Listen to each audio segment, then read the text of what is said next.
Case میں cabin well کا جو ہے پاکستانی حکومت یا اس سے کوئی تعلق نہیں، اور جو نیب نے پلی لی تھی اس کو انہوں نے ریجیکٹ کیا.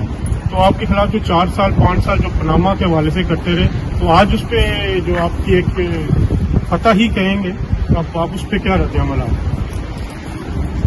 دیکھ لیں، اللہ کا نظام ہے اور وہ ایگزونریٹ کر رہا ہے. اللہ کے فضل و کرم سے ہم ہو رہے ہیں، اور جو زیادتیاں ظلم ہمارے خلاف ہوئی ہیں، میرا خیال ہے کہ اس کا جواب ملا ہے آج، اور ملا بھی کہاں سے؟ یہاں کے ہائی کورٹ سے.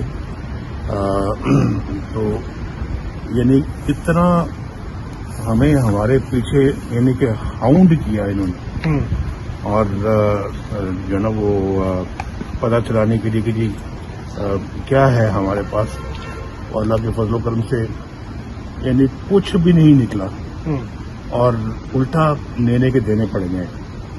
اور جو ہے نا وہ $30 ملین ادا کیے انہوں نے یہاں پہ، اور ابھی اور دینے ہیں. اور یہ کس کا پیسہ ہے یہ؟ اور یہ کس لیے ضائع کیا گیا؟ کس لیے یہ خرچ کیا جانا تھا؟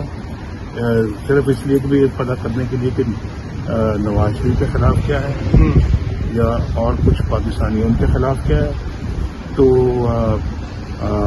آج اپنا اب یہی پیسہ جو ہے یہ پاکستان کے غریب عوام کی کمائی ہے، اور یہی پیسہ اب ان کو ٹیکسوں کی شکل میں یا بجلی کے ریٹ بڑھا کے یہ پیسہ ریکور کرنے کی وہ اب کوشش کریں گے. سب سے بڑا جو الزام آپ پہ لگاتے رہے وہ اربن فیلڈ کے حوالے سے ہی تھا، لیکن جو آج کا حکومت برطانیہ نے بھی سارے انویسٹیگیٹ کیا، اور برطانوی کورٹ نے جو فیصلہ دیا مہم تھی آپ کے خلاف اتنے عرصے کی، تو آپ کی فیملی کو کیا آج جو ایکسپوز ہوئی نا جی آج عوام کی آنکھوں کے سامنے حقائق کھل کر آ گئے، اور دنیا کو پتہ لگ رہا ہے کہ جی یہ سب فراڈ تھا، اور سب ہیرا پھیری تھی، بے ایمانی تھی، جعل سازی تھی.